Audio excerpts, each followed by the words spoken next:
Oke, sekarang kita lanjut ke management tools yang ada di Azure. Bagian pertama akan kita bahas tentang interaction tools. Tools apa yang kita gunakan untuk terhubung dengan Azure, untuk menggunakan Azure. Setelah interaction tools nanti akan dibahas tentang tools-tools yang kita gunakan untuk mengatur resource di Azure. Yang pertama, ini interaction tools, tools yang bisa kita gunakan untuk berinteraksi dengan Azure. Yang pertama, service yang pertama itu ada namanya Azure Portal. Azure Portal itu adalah tampilan website yang kita bisa akses melalui browser. Alamatnya itu ada di https portal.azure.com. Ini bisa diakses oleh semua device selama dia memiliki browser, dan kita bisa akses lewat manapun, dimanapun, seperti itu. Lalu ada Cloud Shell. Cloud Shell ini sebenarnya adalah PowerShell dan CLI yang ada di Azure Portal. Jadi di dalam Azure Portal itu ada Cloud Shell di sebelah pojok kanan atas. Nanti akan saya kasih contohnya. Dia digunakan untuk berinteraksi menggunakan command line, sehingga kalau di Azure Portal kita membuat resource dengan fitur dengan klik-klik itu, klik kanan klik kiri, lalu kita isi entry dan lalu enter. Kalau di Cloud Shell kita menggunakan sebuah command untuk membuat resource di Azure atau memodify atau mengkonfigurasi resource di Azure. Lalu ada Azure PowerShell. Ini adalah PowerShell modul yang diinstal di desktop kita.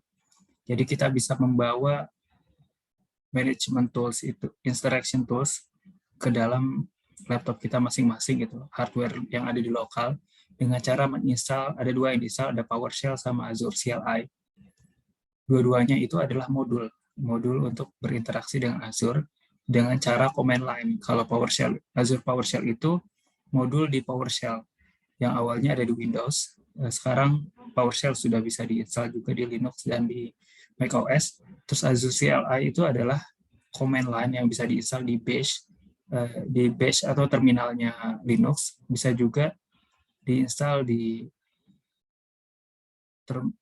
command prompt yang ada di Windows atau di terminal Mac OS juga bisa. Lalu ada Azure Mobile App. Azure Mobile App ini adalah aplikasi mobile untuk berinteraksi dengan Azure. Dia ada di iOS dan di Android, bisa diinstal dari Play Store atau App Store. Lalu terakhir ada ARM Templates. ARM Templates ini sebenarnya template untuk deployment, namun dia menggunakan kodenya itu menggunakan JSON.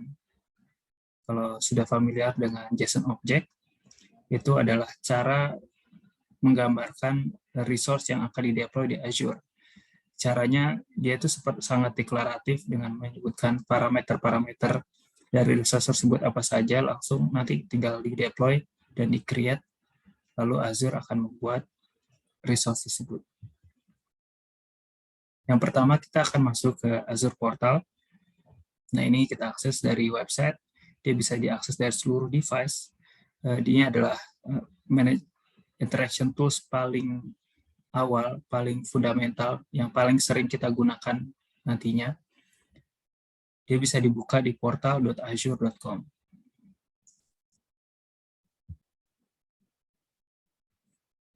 Oke, sekarang kita coba buka Azure Portal. Ini alamatnya portal.azure.com. Kita bisa lihat di sini.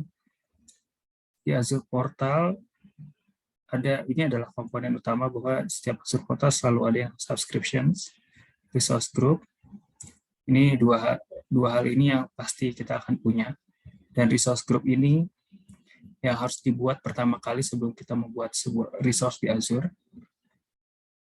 Kita jalan-jalan dulu di Azure Portal. Di sini ada marketplace. Marketplace ini isinya adalah produk-produk mayoritas sih dari third party dan juga ada dari Microsoft. Untuk resource sendiri di Azure, kita bisa lihat di sini. Kita bisa meng-create resource. Ada banyak pilihan. Ada yang terkait AI, machine learning, ada yang terkait analytics, blockchain, ada compute, service. Kita lihat ini adalah compute service yang paling sering digunakan, popular products. Lihat lengkapnya memang ada tadi di marketplace. Ini adalah tampilan Azure Portal secara umumnya. Ketika kita ingin buat resource, itu ada resource group. Sini saya sudah membuat storage account ini untuk Cloud Shell, nanti akan dibahas di bagian Cloud Shell. Intinya, Azure Portal ini adalah tampilan web yang akan kita gunakan, paling sering kita gunakan, dan dia memiliki UI UX yang sangat simpel, sehingga sangat mudah kita bisa mengkonfigurasi dan juga membuat resource di Azure.